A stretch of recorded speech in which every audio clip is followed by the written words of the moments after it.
बेटियों में सबसे लाडली थी तो सबसे छोटी कविता। कविता सांवली रंगत वाली व स्वभाव की तेज थी। उसकी पढ़ने में अधिक रुचि ना थी, इसलिए उसने इंटर तक ही पढ़ाई की, पर वह दिमाग की बहुत तेज थी। सांवली रंगत और कम पढ़े लिखे होने के कारण उसके माँ बाप को उसकी शादी की बहुत चिंता रहती थी और सुधीर बापू को दामाद भी सरकारी चाहिए था। जो भी कविता को देखने आता उसकी सांवली रंगत और कम पढ़े लिखे होने की वजह से उसे नापसंद कर देता। एक दिन व्यापार के सिलसिले में सुधीर बाबू की मुलाकात राजेश जी से हुई। उनका एक ही बेटा था, रोहन, वह भी सरकारी मास्टर। राजेश व उनकी पत्नी शांति दोनों ही लालची प्रवृत्ति के थे। बातों ही बातों में सुधीर ने राजेश से अपनी बेटी की शादी की बात कही।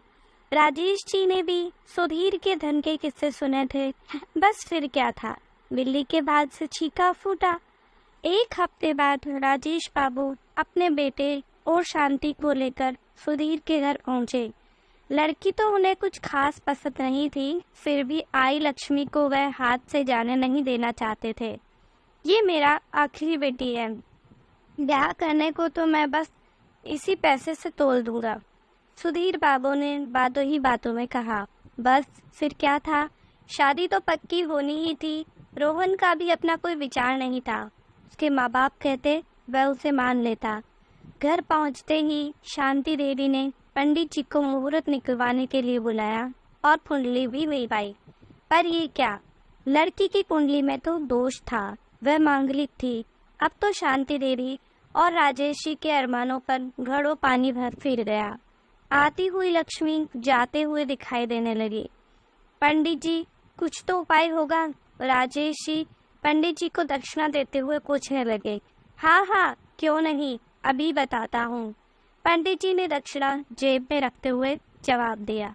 अगर लड़की का विवाह लड़के से पहले किसी कुत्ते से करा दिया जाए तो सारा दोष खत्म हो जाएगा। जो भी आ जाएगी उस कुत्ते पर आएगी। बस फिर क्या था, शांति देवी ने उपाय सुनते ही सारा हाल कविता की माँ से कह दिया। कुत्ते से शादी? कविता की माँ और कविता दोनों इस बात के लिए तैयार नहीं थे। कविता जिद पर अड़ी थी, इससे अच्छा रिश्ता कहीं नहीं मिलेगा। सुधीर बाबू के सरकारी दामाद के सपने के आगे कविता और उसकी माँ की एक न चली और वह दिन आ ही गया। कविता को दुल्हन की तरह सजाया गया। कविता मन ही मन दुखी थी। राकेश बाबू और शांति देवी अपने घर से कुत्ते की बारात लेकर कविता के यहाँ पहुँचे। कविता राजेश बाबू के लालच को भाप चुकी थी। उसने उन्हें सबक सिखाने की ठानी। कुत्ते को कविता के बगल में बिठाया गया और पंडित जी मंत्र उच्चारण करने लगे। शांति देवी कुत्ते का हाथ पकड़ के सारे कर्मकांड करवा रही थी। विवाह संपन्न हुआ। खड़े होकर बड़ों का आशीर्वाद ले लें।